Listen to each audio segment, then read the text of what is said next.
Cricket में एक युग आता तो एक युग जाता रहता है। ये भारतीय टीम के लिए एक नए युग की शुरुआत थी। महेंद्र सिंह धोनी तीनों फॉर्मेट से भारतीय टीम की कप्तानी छोड़ चुके थे। विराट कोहली पहली बार पूरी तरीके से तीनों फॉर्मेट में फुल टाइम कैप्टन बने थे। भारत की फुल टाइम कैप्टनसी मिलने के बाद विराट कोहली का बतौर कैप्टन ये पहला सीरीज होने वाला था। भारत और इंग्लैंड के बीच 15 जनवरी से 3 ओडीआई और 3 टी20आई मैचों की सीरीज होने वाली थी। इंग्लैंड ने अपने खेलने के तरीके को पूरी तरीके से बदल लिया था और आक्रामक क्रिकेट खेलने का एक नया तरीका शुरू किया था। बात है 15 जनवरी 2017 की। 3 ओडीआई मैचों की सीरीज का पहला मैच। भारत ने टॉस जीता और फील्डिंग का फैसला किया। इंग्लैंड की तरफ से जेसन रॉय और एलेक्स हेल्स ओपनिंग के लिए आए।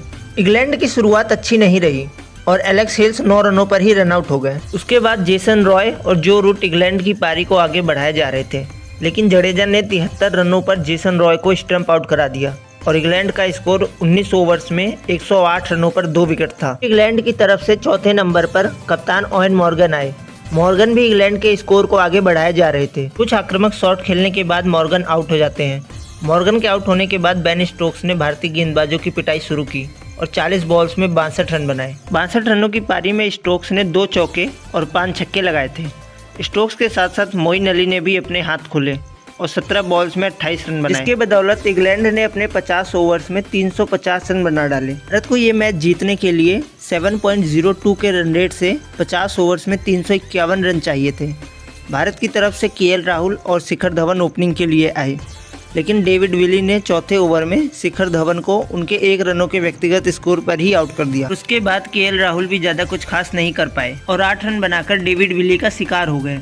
भारत के दोनों ओपनर बल्लेबाज एक बड़े रन चेज में आउट हो चुके थे। फिर भारत की तरफ से युवराज सिंह बैटिंग के लिए आए। युवराज ने आक्रामक शॉट लगाने शुरू कर दिए। 2 चौके और 1 छक्का लगाने के बाद स्टोक्स ने युवराज की भी पारी को रोक दिया और युवराज 12 बॉल्स में 15 रन बनाकर आउट हो गए। युवराज के आउट होते ही धोनी भी 6 रन बनाकर आउट हो गए।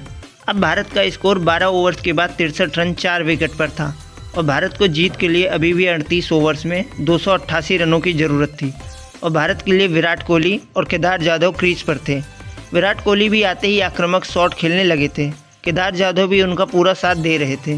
भारत का स्कोर 16वें ओवर में 100 रन हो चुका था। आदिल रशीद के 18वें ओवर की दूसरी गेंद पर कोहली ने 2 रन लेकर अपना अर्धशतक पूरा किया और 23वें ओवर की पहली गेंद पर जाधव ने भी 1 रन लेकर अपना अर्धशतक पूरा कर लिया था। भारत का स्कोर 25 ओवर्स के बाद 165 रन 4 विकेट पर हो चुका था और दोनों ही बल्लेबाजों के बीच 81 बॉल्स में 102 रनों की साझेदारी भी हो चुकी थी। भारत का स्कोर तेजी से इंग्लैंड के 351 रन की ओर बढ़ रहा था। 26वें ओवर की पहली ही गेंद पर मोइन अली को विराट कोहली ने एक शानदार छक्का लगा दिया और उस ओवर को भी बड़ा ओवर बनाने में कोई कसर नहीं छोड़ी। ही देखते 30वें ओवर में भारत का स्कोर 200 रनों के पार हो चुका था। 32वें ओवर में क्रिस वोक्स की गेंद पर कोहली ने आगे बढ़कर एक छक्के के साथ अपना शतक पूरा किया और फिर केदार जाधव ने भी 1 चौके के साथ अपना शतक पूरा कर लिया। केदार जाधव का ये ओडीआई क्रिकेट में दूसरा शतक था। भारत का स्कोर 263 रन हो चुका था 4 विकेट पर और दोनों ही बल्लेबाजों के बीच 200 रनों की साझेदारी भी हो चुकी थी। लेकिन फिर 263 के ही स्कोर पर बेन स्टोक्स ने विराट कोहली को आउट कर दिया।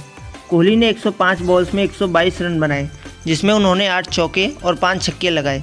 भारत को अभी भी जीत के लिए 88 रनों की ज़रूरत थी। केदार जाधव के साथ हार्दिक पांड्या बैटिंग कर रहे थे। केदार जाधव ने अपने आक्रामक शॉट जारी रखे। कोहली के आउट होने के बाद एक के बाद एक 2 शानदार छक्के लगाकर अपनी पारी को 120 रनों पर पहुंचा दिया था, लेकिन केदार जाधव भी 120 रनों पर आउट हो गए। भारत को अभी भी जीत के लिए 62 बॉल्स में 60 रनों की जरूरत थी और भारत के लिए बैटिंग के लिए रविंद्र जडेजा आए थे, लेकिन जडेजा भी ज़्यादा कुछ खास नहीं कर पाए और सिर्फ 13 रन ही बना सके और कैच आउट हो गए। फिर हार्दिक पांड्या और रविचंद्रन अश्विन ने मिलकर भारत के लिए 11 बॉल रहते ही टारगेट को चेस कर दिया और भारत इस मैच को 3 विकेट से जीत गया। केदार जाधव की बेहतरीन पारी के लिए उन्हें प्लेयर ऑफ द मैच चुना गया। आपको ये वीडियो कैसी लगी कमेंट सेक्शन में ज़रूर बताएं और वीडियो अगर अच्छी लगी हो तो वीडियो को लाइक और चैनल को सब्सक्राइब जरूर करें।